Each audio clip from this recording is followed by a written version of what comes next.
اللہ کے رسول جناب سید کائنات صلی اللہ علیہ وسلم 6 یا 7 مرتبہ اپنا لعاب دہن حضرت بڑے پیر دستگیر کے منہ میں ڈالا، اور یہ کئی بار ایسا ہی نہیں ہوا۔ حضرت بڑے پیر فرماتے ہیں کہ میں واعظ و نصیحت کرنے لگا، دوسری مرتبہ میں نے مولا کائنات کو خواب میں دیکھا، تشریف لائے، عبدالقادر تم واعظ و نصیحت کرو، تبلیغ کرو، تو آپ نے وہی بات کہی۔ تو حضرت علی نے اپنا لعاب دہن نکالا اور 1 مرتبہ کم ڈالا، تو حضرت بڑے پیر نے کہا آپ نے اتنے ہی مرتبہ کیوں؟ کہا سرکار نے 1 مرتبہ ایک گنتی مجھ سے زیادہ رکھی، آگے رکھا میں نے، اس لیے ادب و احترام کی بنیاد پر کم رکھا۔ فرماتے پھر حال یہ ہوا کہ بڑے پیر دستگیر جامع مسجد میں جب تقریر کرتے تو پوری جامع مسجد بھر جاتی، یہاں تک کہ حال یہ ہوا کہ آپ شہر سے باہر نکلنا پڑا۔ عیدگاہ میں گئے، بڑے بڑے اولیاء، بڑے بڑے صوفیاء، بڑے بڑے اہل علم، مفسرین، محققین، مدبرین، بڑے بڑے صوفیاء آپ کی مجلس میں آ رہے ہیں اور آپ کے وعظ و نصیحت سننے۔ وعظ و نصیحت کا حال یہ تھا کہ بڑے پیر صغیر جب تقریر فرماتے تھے تو لوگ بے ہوش ہو جایا کرتے تھے، لوگوں کے اوپر یہ حال ہوا کرتا تھا ان کا کہ بے ہوش ہو جاتے اللہ کی یاد میں، رسول کی محبت میں۔ جب وعظ و نصیحت آپ فرماتے تو لوگوں کا یہ حال، بڑے بڑے صوفیاء کرام چلے آ رہے ہیں، لوگ پوچھتے کہاں جا رہے ہیں؟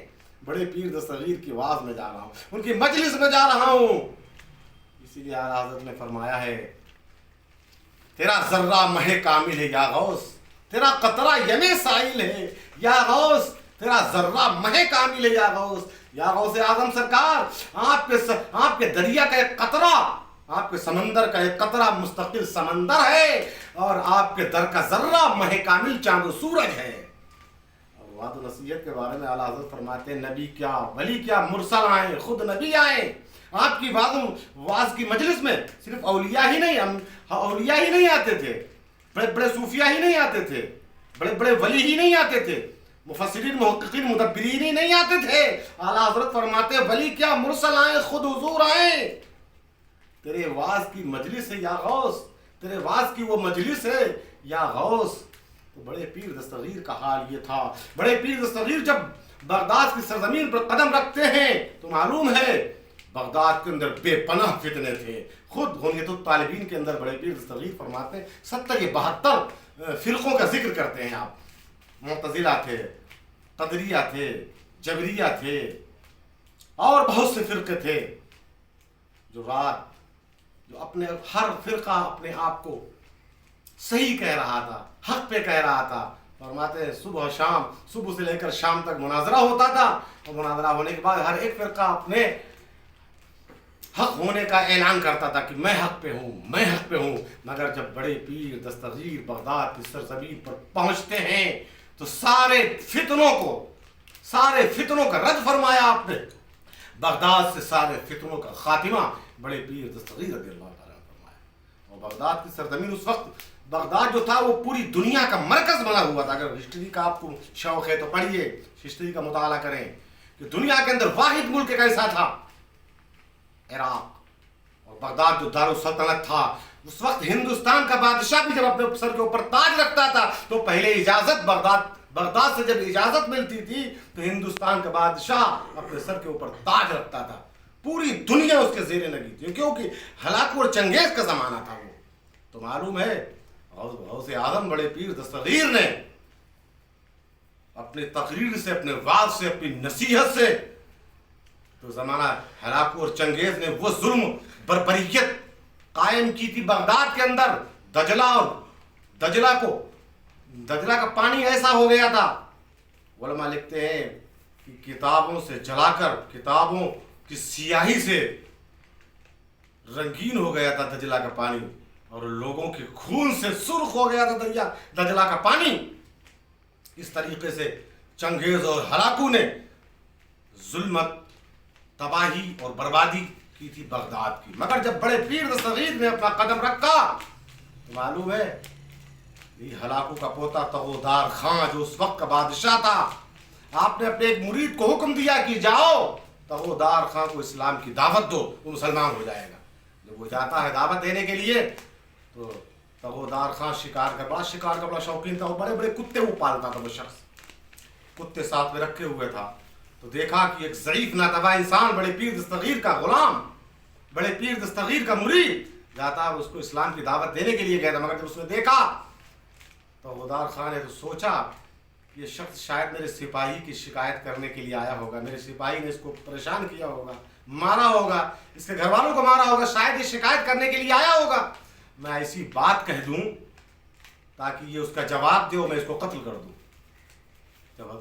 جب تک غدار خان کے سامنے بڑے پیر دستگیر کے مرید اسلام کی دعوت لے کے گئے تو اس نے کہا کہ آپ کی داڑھی تو ایسی لگ رہی ہے کہ جیسے میرے کتے کی پوچھ۔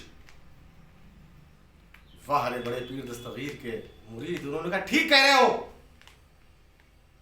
اگر میں اپنے رب کا مطیع و فرما بردار، اپنے رب کا پسندیدہ بندہ ہوں تو میری داڑھی اچھی ہے، کتے کی دم اچھی نہیں ہے۔ اگر میں اپنے رب کا پسندیدہ نہیں ہوں، اپنے رب کا محبوب نہیں ہوں تو تیرے کتے کی دم اچھی ہے، میری داڑھی اچھی نہیں ہے۔ اللہ اکبر۔ جب اس نے یہ جملہ سنا تو کہا اپنے گھر کے اندر بلا لیا کہ اندر آئیے۔ آپ نے اسے اسلام کی دعوت دی۔